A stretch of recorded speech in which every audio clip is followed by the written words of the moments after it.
السلام علیکم ورحمۃ اللہ وبرکاتہ۔ ہم نے بچپن سے اکثر ایک جملہ سنا ہے، پاکستان کا مطلب کیا؟ لا الہ الا اللہ۔ تو یہی کیوں کہا جاتا ہے کہ پاکستان کا مطلب کیا؟ کیا اس لیے کہا جاتا ہے کہ پاکستان مطلب پاک لوگ وہاں رہتے ہیں، اس لیے اس کا مطلب ہے لا الہ الا اللہ؟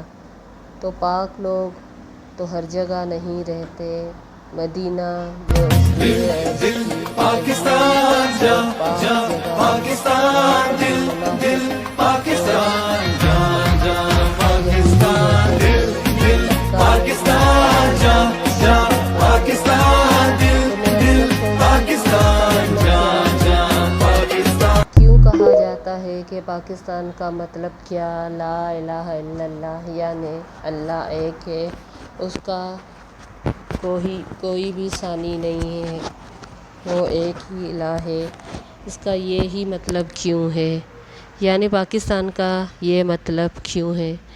کبھی آپ غور کریں تو آپ کو پتہ چلے گا کہ غلامی سے تو بہت سی قوموں نے نجات پائی، ہر کسی کی اپنی آئیڈیالوجی تھی، ہر کسی کا اپنا مسئلہ تھا، کسی پر بہت ظلم ہوتے تھے، کوئی کسی وجہ سے آزاد ہوا، کوئی کسی وجہ سے، لیکن اللہ کے کلمے کو بلند کرنے کے لیے اس دنیا میں اللہ کی زمین پہ صرف دو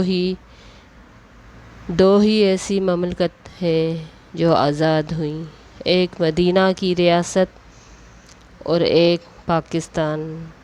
مجھے یہی مطلب اس کا سمجھ میں آیا، کیونکہ ہمارے بانی قائد اعظم رحمہ اللہ محمد علی جناح، اللہ ان پر اپنی رحمتیں نچھاور فرمائے، انہوں نے فرمایا کہ مجھے زمین کا ایک ٹکڑا نہیں چاہیے جہاں پر میں رہنا چاہتا ہوں یا میں اپنے لوگوں کو آزادی دلانا چاہتا ہوں، مجھے زمین کا وہ ایک ٹکڑا چاہیے جہاں پر میں اللہ کے کلمے کو بلند کروں یا اللہ کے دین کو پریکٹس کروں، یعنی اللہ کا دین جو اسلام ہے، اس کا نظریہ جو ہے اسلام کا، ہم وہ پریکٹس کریں، اس پر عمل کریں۔ شاید اسی کو ہی دو قومی نظریہ کہتے ہیں جو پاکستان بننے کی اساس تھی۔ آئیے اس کو ایک اور اینگل سے دیکھتے ہیں۔ سورہ حج آیت نمبر 41، اللہ فرماتے ہیں الذین ان مکناہم فی الارض اقاموا الصلاۃ وآتوا الزکوٰۃ وامروا بالمعروف ونہوا عن المنکر وللہ عاقبۃ الامور، کہ اللہ جب زمین میں ان کو اقتدار دیتے ہیں تو وہ اللہ کی زمین پر نماز کو قائم کرتے ہیں، زکوٰۃ دیتے ہیں، نیکی کا حکم دیتے ہیں، برائی سے روکتے ہیں، اور اللہ ہی کی طرف سارے کاموں کے انجام جاتے ہیں۔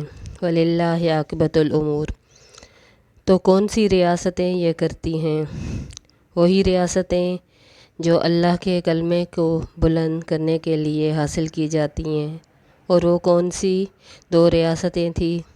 ایک مدینہ اور ایک پاکستان۔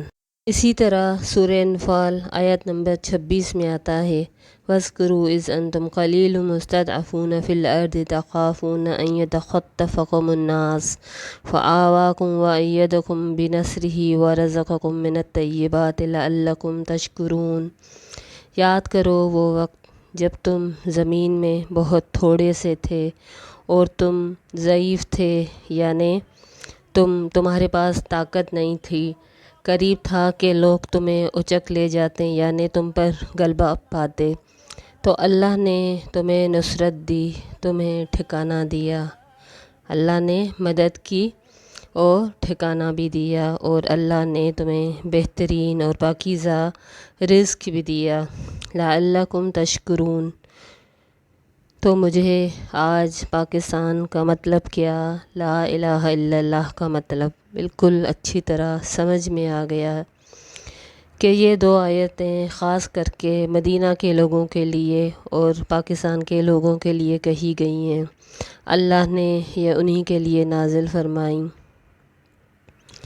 کہ تم تھوڑے سے تھے، لیکن جب تم نے میرے لیے میری خاطر آزادی حاصل کی تاکہ میرے نام کا کلمہ بلند کر سکو، تو پھر میں نے بھی تمہیں ایسے ہی نہیں چھوڑ دیا، تمہیں ایک بہترین ٹھکانہ بھی دیا، بلکہ تمہاری نصرت بھی کی اور بہت تمہاری مدد بھی کی اور تمہیں پاکیزہ رزق بھی عطا کیا۔